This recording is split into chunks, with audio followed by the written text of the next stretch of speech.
Mari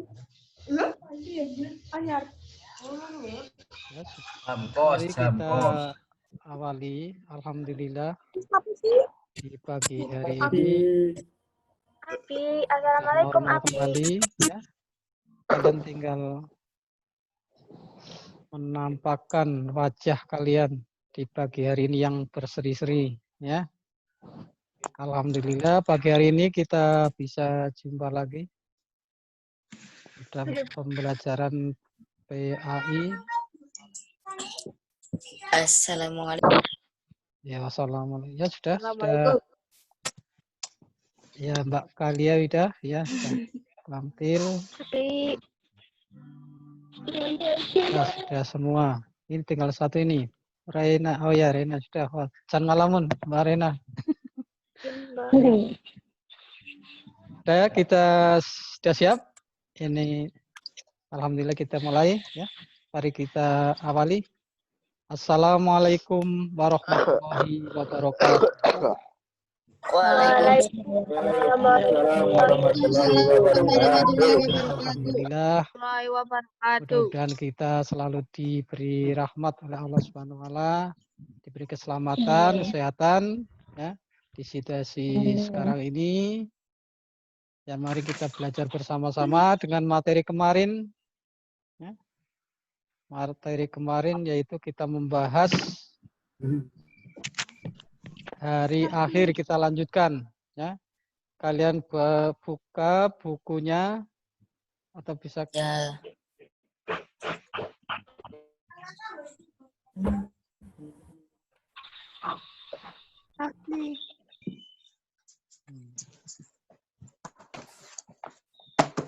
Ini sedang kita cari.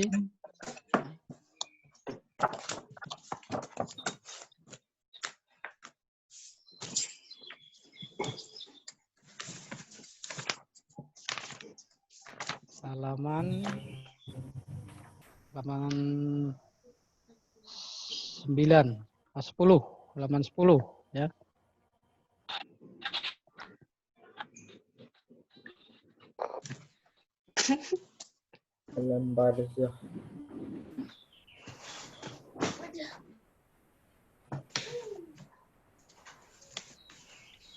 Ya, mari kita lanjutkan. Kita materi kita lihat halaman 10.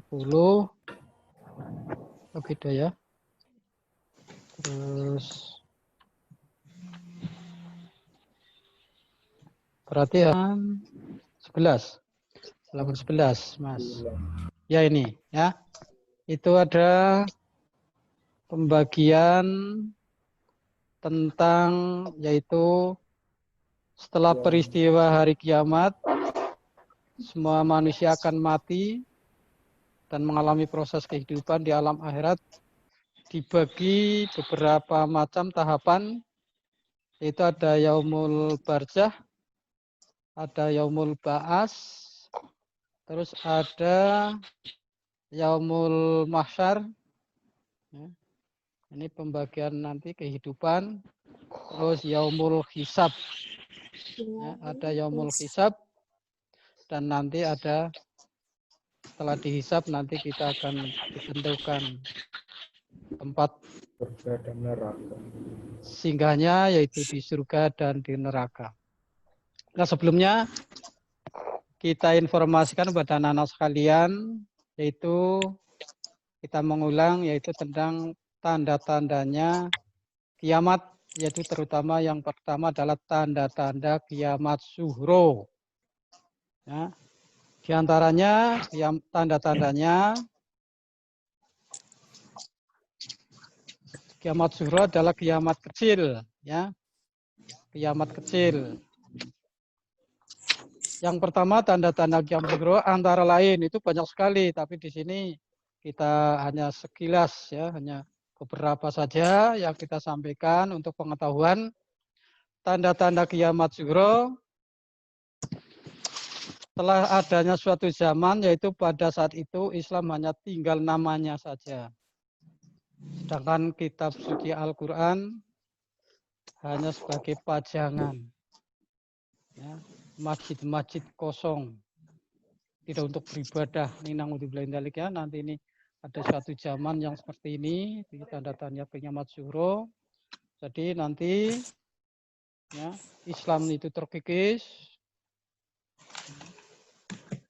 orang itu tidak pakai aturan, sedang Al-Quran hanya untuk pajangan, dan bahkan nanti ceritanya itu tulisannya akan hilang dengan sendirinya, akan ditarik, diangkat oleh Allah, sehingga nanti akan kebingungan yang merasa beriman membaca Quran gimana ini. Ya. Tulisannya tidak ada yang membaca dan tidak ada apalagi mempelajarinya. Terus nanti akan terjadi yang kedua, masjid-masjid megah tapi tidak ada isinya ini. Makanya kita isi masjidnya biar kita tidak termasuk menjadi orang yang sebagai tanda-tandanya akan kiamat. Ya. Maka kita berkewajiban untuk memakmurkan masjid, ya, masjid agar tidak cepat terjadi yang namanya kiamat, terutama kiamat sughra. Ya. Ilmu agama tidak lagi dianggap sebagai penting, ulama-ulama akan ditarik. Ini yang bahaya sekali ya, kalau alhamdulillah masih sekarang banyak ulama-ulama yang masih mengajarkan agama, ya, menyiarkan agama. Ya. Nah, besok itu kalau ulama-ulama sudah ditarik, ibaratnya yang terakhir para kiai-kiai sudah pada meninggal, ilmu agama sudah tidak ada yang memiliki ilmu agama. Ya. Ini suatu zaman yang mengerikan. Ya. Tidak ada yang mau berpikir. Jadi ilmu agama tidak dianggap penting. Ini akan terjadi suatu zaman yang seperti itu. Ya. Yang adanya adalah para pemuda-pemudanya adalah kebanyakan yang ya, bergerombol, duduk-duduk. Hanya ini kalau tidak hati-hati ya, hanya apa ya, kita tadarusnya membaca ya, YouTube yang tidak ada manfaatnya. Nah, ini nanti kita hati-hati ya. Elektronik ini kita manfaatkan yang baik-baik biar tidak termasuk golongannya orang-orang yang menjadi sebagai tanda-tanda akan datangnya suatu kiamat ini ya. Banyak ini naudzubillah min dzalik, makanya kita cari teman yang baik ya kalian. Teman yang baik, teman yang suka beribadah ya. Jangan sampai kita terjebak kepada gerombolan-gerombolan ya, para pemuda-pemuda yang terutama anak laki-laki ya, minum minuman keras, memabukkan. Ya. Yang namanya apa ya? Hidup ini mencari kesenangan itu tidak harus tempat maksiat. Ya. Kita mencari kesenangan tidak harus, jangan dianggap bahwa tempat maksiat itu suatu apa ya? Suatu yang apa mencukupi istilah kesenangan. Banyak sekali mencari kesenangan yaitu dalam taat kepada Allah. Contoh, kalian duduk ngaji, ya, membaca Al-Quran, itu kan termasuk mengcover agar kita tidak maksiat. Ya. Membaca Al-Quran, waktu kosong kita baca Al-Quran. Ya. Itu kalau kita sering kita lakukan, nikmat. Ya. Kita membaca Al-Quran itu nikmat kalau kita sering terbiasa melaksanakannya. Jadi yang namanya mencari kesenangan itu tidak harus yang maksiat. Ya. Nyanyi-nyanyi, kita cari tempat yang kalau kalian kita tahu ya di mana tempat-tempat yang nyanyi itu lah, untuk mengarah ke sana kita ambil jalan yang tidak harus maksiat. Ya, kita nyanyi-nyanyi yang Islami, itu kan ada ya. Duduk-duduk tapi duduk-duduk yang bermanfaat, belajar, ya. Tidak harus mencari tempat-tempat yang maksiat seolah-olah mencukupi kebutuhan kesenangan. Ini ya. Jadi kita cari kesenangan yang kira-kira kesenangan itu tidak bertentangan dengan perintah Allah. Banyak sekali. Ya, kita ngobrol-ngobrol. Ya, ngobrol-ngobrol ini juga duduk-duduk dengan teman. Ya, yang penting duduknya jangan terarah kepada kemaksiatan. Itu begitu. Ya, kita enjoy.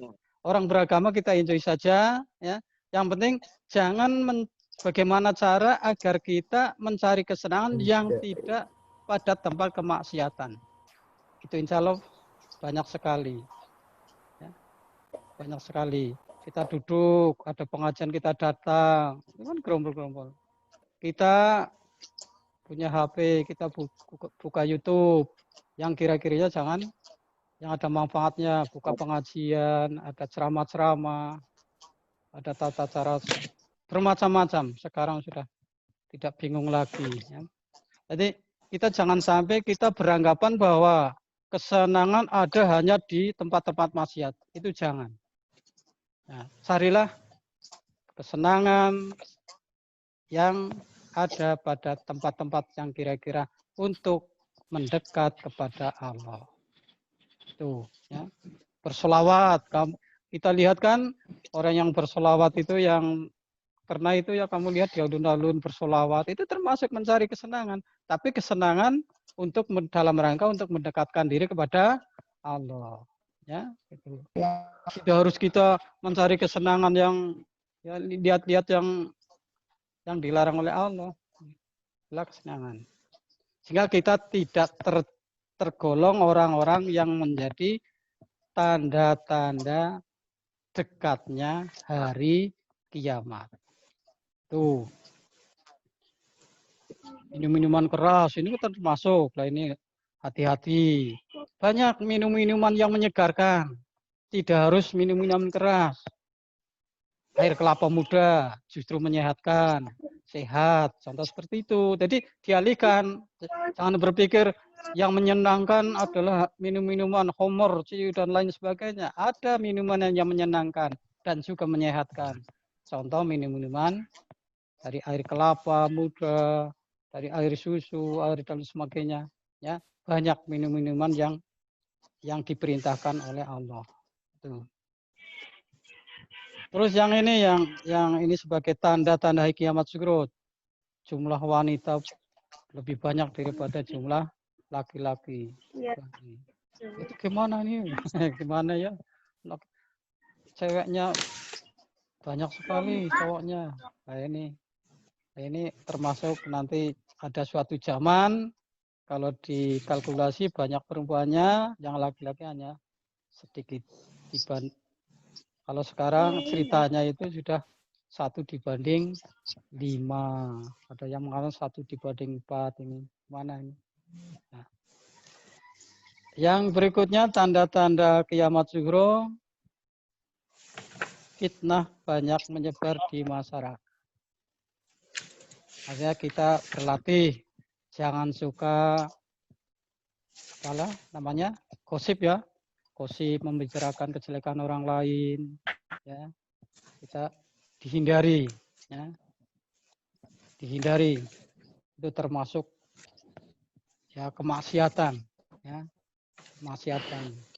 Kita lebih baik kita membicarakan hal-hal yang bermanfaat. Nih. Apalagi kita tukang menfitnah, adu domba ini kita jauhi, biar kita tidak tergolong orang-orang yang menjadi tanda-tanda hari kiamat. Kemungkaran, kemaksiatan terus merajalela. Ini. Yang terakhir, telah banyak orang yang memuliakan orang-orang yang berharta. Ini ada suatu zaman nanti orang yang dihormati, orang yang dianggap hebat adalah orang-orang yang punya harta, orang yang punya jabatan. Nah ini, itu yang dihormati. Menghina para ulama, para kiai dihina, itu zaman yang mengerikan. Oleh karena itu kita carilah tempat, kita berlatih. Pertama kita menghormati guru, menghormati orang-orang yang berilmu, menghormati orang-orang yang sudah tua di lingkungan sekitar kita, orang yang sudah ahli beribadah kita hormati. Ya. biar kita tidak tergolong menjadi tanda-tandanya hari kiamat. Tanda-tanda kiamat kubro. Nih, ya. Tanda-tanda kiamat kubro. Satu diantaranya matahari terbit dari barat. Alhamdulillah ya, pagi hari ini matahari terbit dari timur. Berarti masih jauh. Nah, ini nanti kan terjadi ini ya, alam ini akan, planet-planet ini akan berbenturan.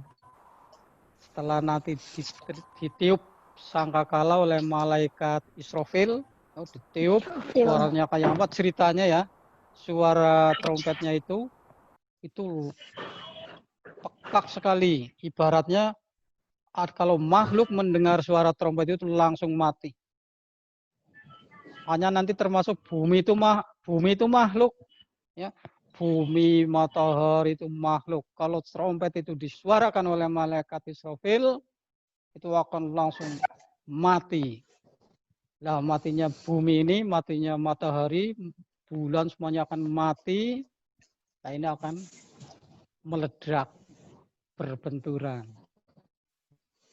Inilah akan terjadi yang namanya kiamat kubro.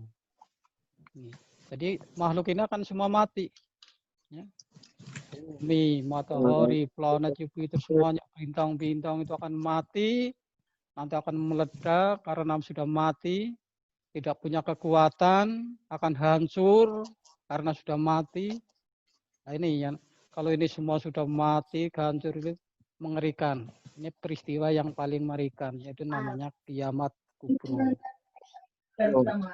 Terus nanti menjelang kiamat itu akan terjadi kemarau panjang, tidak ada tanaman, tidak ada apa-apa. Ya.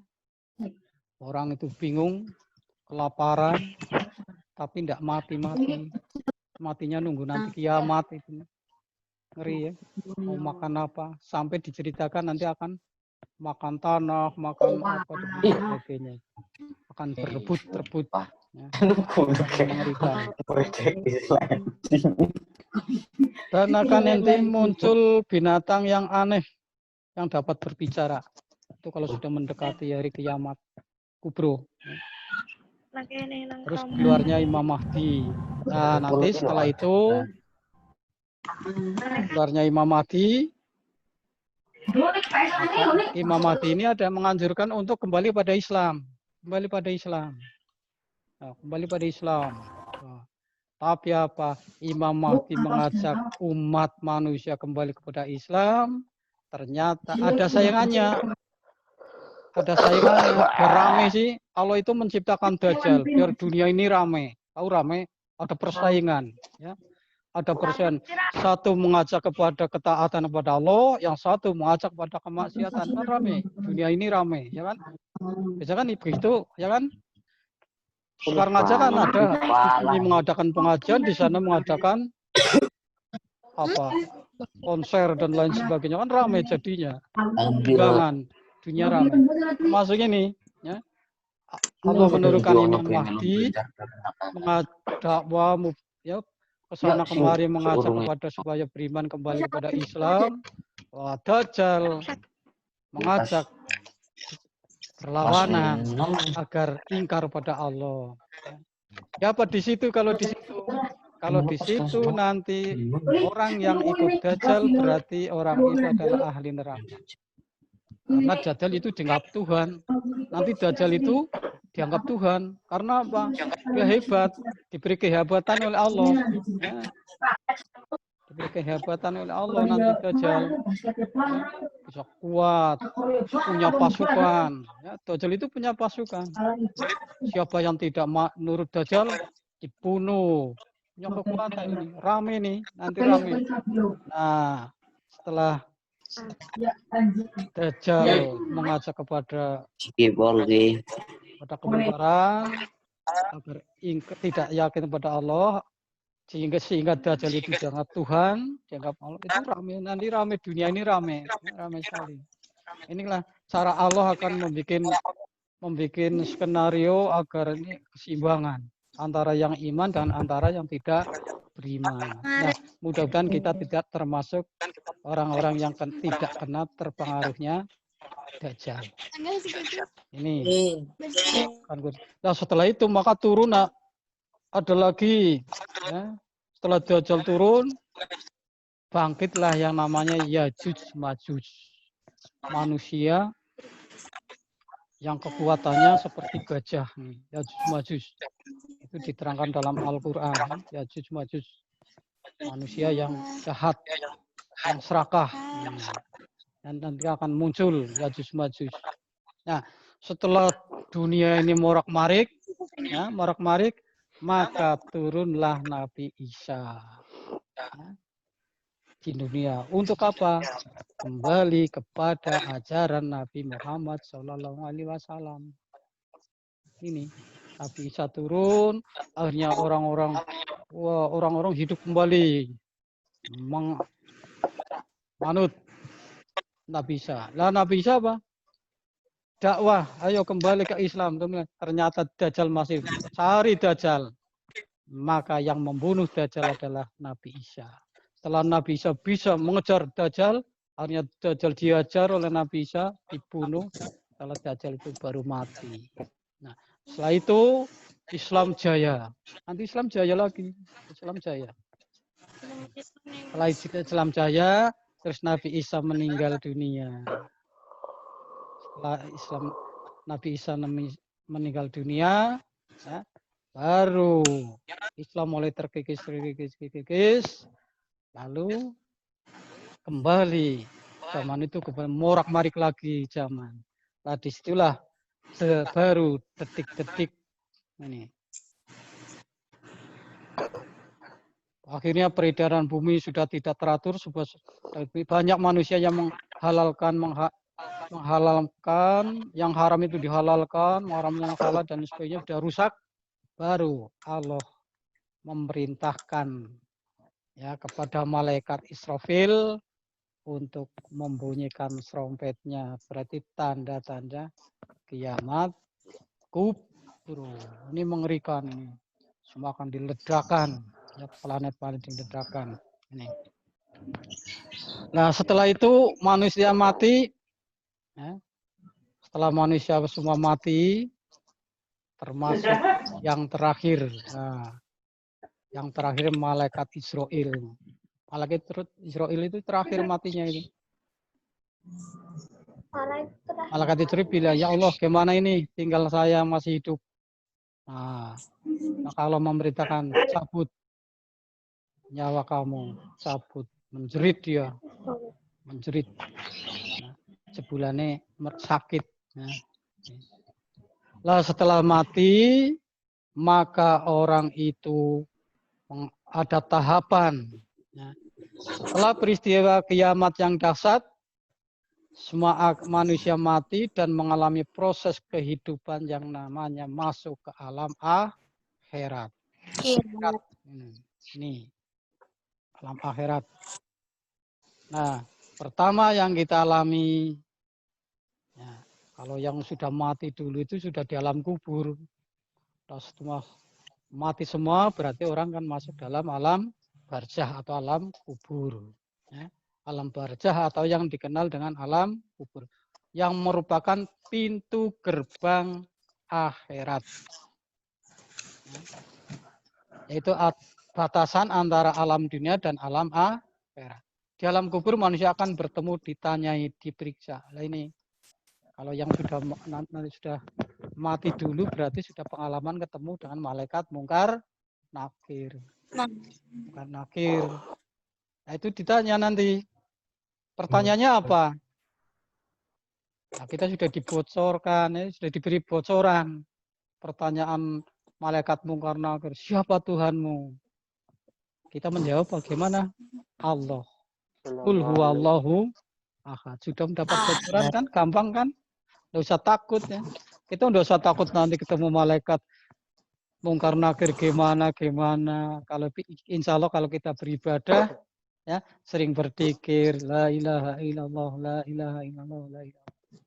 Ditanya sama malaikat mungkar nakir, siapa Tuhanmu? Allah. Qul huwallahu ahad, Allah. Ini pentingnya. Nanti disitulah kita dibutuhkan. Ya. Baru tahu bahwa ibadah itu sangat-sangat dibutuhkan.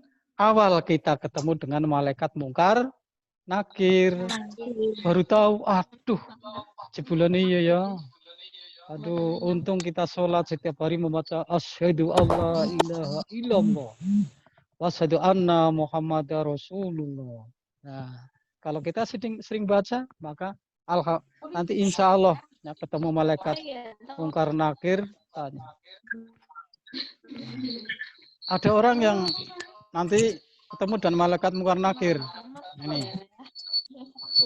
mau dihadap karena apa? Badannya kurang. Nah, ini ada cerita, ini masyhur. Ya. Ada manusia mati, ketemu malaikat mungkar nakir. Ini mau dihadap, mau dipukuli oleh malaikat mungkar nakir. Nah, ini ada yang bela. Siapa yang bela? Sebelumnya apa? Orang ini hafal surat Al-Mulk. Al-Mulk tahu Al-Mulk? Al-Mulk yang tabarakalladzi biyadihi mulku wa huwa ala kulli syai'in qadir. Sebulannya orang itu hafal surat Al-Mulk. Ya. Lahirnya surat Al-Mulk itu wujud makhluk. Hei malaikat mungkar. Nakir. Kalau kalian mukul orang ini berarti mukul saya. Sama saja mukul Quran. Sama saja mukul saya. Maka tidak ada ceritanya Quran dipukul oleh kamu. Itu surat Al-Mulk itu membela orang yang mau dipukuli, dihajar oleh malaikat mungkar nakir. Sebenarnya orang ini hafal surat Al-Mulk. Mau dihajar. Akhirnya surat Al-Mulk itu membela. Jangan sekali-kali kamu mukul saya. Kalau mau mukul orang ini berarti kamu mukul saya, Al-Mulk. Nah, malaikat ketakutan. Gimana ini? Akhirnya langsung matur sama Allah. Ya Allah, gimana? Ini ada permasalahan. Si Fulan mau saya bunuh. Saya mau hancurkan, saya mau pukul, saya mau hajar. Karena amalnya kurang ini. Banyak maksiat, tapi ada ibadahnya. Allah bilang, ya lihat-lihat kalau yang mau dipukul itu siapa. Itu di sana ada Al-Mulk, ada Quran. Akhirnya apa malaikat turun, ya sudah, kamu tidur saja saya hajar.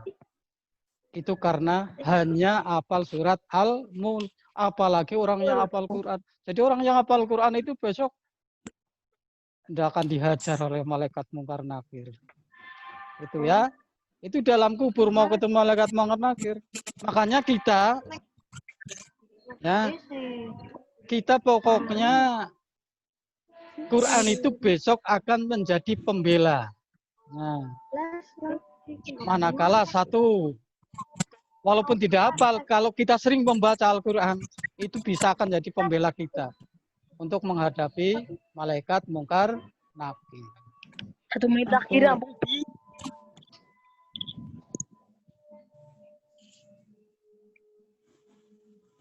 Ya, sebentar ini ada suara. Bel.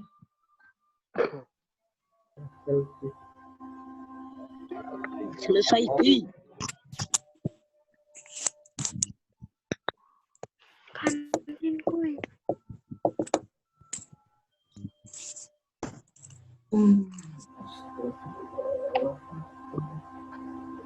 Ya, kita lanjut. Ini sekilas cerita, nanti kita menghadapi malaikat mungkar nakir. Ya, kita insya Allah tidak usah takut, tidak usah, kita baik sangka pada Allah agar ditolong kita nanti manakala kita di alam barzah, ya ketemu dengan mungkar nakir. Yang penting kita lakukan ibadah dengan baik agar selamat dari ancaman yang akan diancam oleh malaikat mungkar nakir. Insya Allah kita menjadi orang yang ahli ibadah, insya Allah akan selamat dari pertanyaan-pertanyaan malaikat mungkar nakir. Insya Allah baca syahadat asyhadu an la ilaha illallah wa asyhadu anna Muhammadar Rasulullah. Kitabnya apa? Al-Quran. Saya hafal Al-Quran. Saya hafal orang ketang surat Al-Ikhlas. Qul huwallahu Allahu somad lam yalid walam yulad walam yakul lahu kufuwan ahad. Itu akan jadi pembelaan kita. Apalagi kita sering membaca Al-Quran. Ya, kita target 1 bulan harus bisa selesai. Insya Allah akan membela kita nanti. Terutama yang pada awal di alam barzah, yaitu kita ketemu dengan malaikat nakir. Insya Allah akan selamat. Ya. Kita jangan tidak usah pesimis. Ya. Kita husnudzon kepada Allah.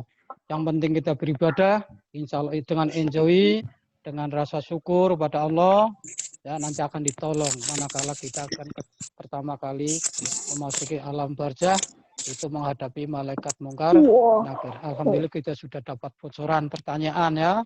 Kalau ujian kan belum dapat bocoran. Kita masuk alam barzah sudah dapat bocoran, iya kan? Siapa Tuhanmu? Qul huwallahu ahad. Nah, kalau sering membaca ingat surat Ikhlas, wah,